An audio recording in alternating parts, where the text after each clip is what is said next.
Benjamin Tolliver, Jr. I'm sure you've heard of the 12 disciples. I think Ben's the 13th. Here was a man who was able to focus his life, on one single thing, and that was to try to glorify God. I think he's one of the few people that is so Christ-driven that literally impacts an entire area, which he has done, most certainly done in this community. Before I met him, of course, I'd heard of him because his fame spreads throughout the Kanawha Valley. But I've always known him in the context of the church, in the context of doing ministry, and in the context of service to the community. And that's been probably 24, 25 years ago. And who is this man trying to interrogate me? I didn't have a full understanding until I watched him meet other people and do the same thing. And sometimes it takes Brother Ben 2 minutes to get to that person. Sometimes it takes his brother 20 minutes to get to this person. But Brother Ben will get to that person. Ben Tolliver is probably the quintessential storyteller. And he knows a lot about history. And so ability to tell stories and then sort of captivate you with the story to make his point is worth a price of admission. People are just special to me anyway, because I love people and young people. I see such a need. This time we're living in seems to be a greater need than ever before in my lifetime, that we need to encourage our young people, to strengthen them, and try to give them all the help we possibly can. My wife and I, we were both brought up as Christians, and from her home and my home.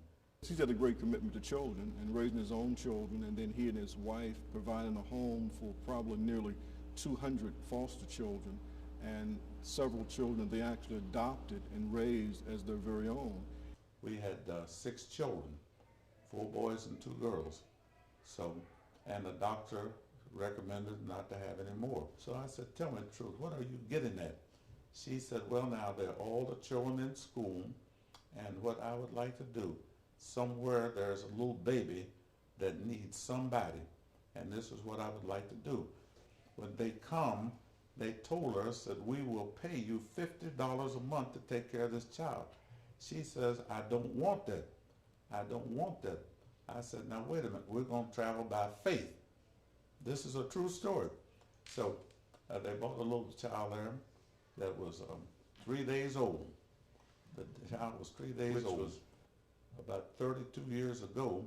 Since that time, there has been 107 children coming through the home, and out of the, they come over periods of time, some would stay, but those babies that come who had no known relatives that were 3 months old, 2 months old, we adopted 7 of them, and with our own, and I would always have to say that this was the marvelous works of God.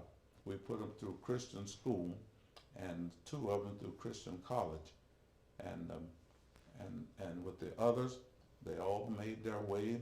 We've got now 32 grandchildren, but now out of our sons and daughters, and which we all, even adopted ones and all, they're scattered out throughout the United States.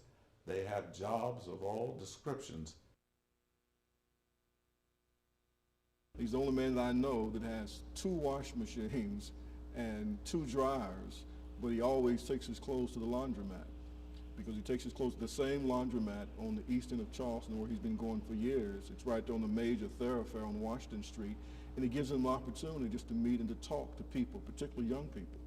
And so he's never wavered in that commitment to trying to help young people reach their full potential, and more importantly, seeing them come to saving faith of Jesus Christ. If I were to try to find the people in this community who have made similar impacts, I think I could get them all in a phone booth, and obviously Ben would be the only one to be in a phone booth. I think he's had that kind of impact on this community. He does not go anywhere that I've ever been with him where he doesn't know someone whose life he's impacted, whether it be through the foster children that he's brought in, whether it be the people that he's helped through the prison ministry, or whether it be family members who have children and grandchildren. He legitimately could say, I'm an older man now. It's time for me to sit down and rest. That's the last thing he wants to do. And so seeing him still having the same zeal, enthusiasm, and energy for ministry and for service, it inspires you to want to give more and to give your best. Bentoliver has the highest of integrity and a tremendous amount of character, and the recipient would certainly need to pattern themselves after him in that area. We don't really feel like there is a legitimate career apart from Christ. It's that Christ is to have dominion in every sphere of human endeavor, and so we're to seek to honor him.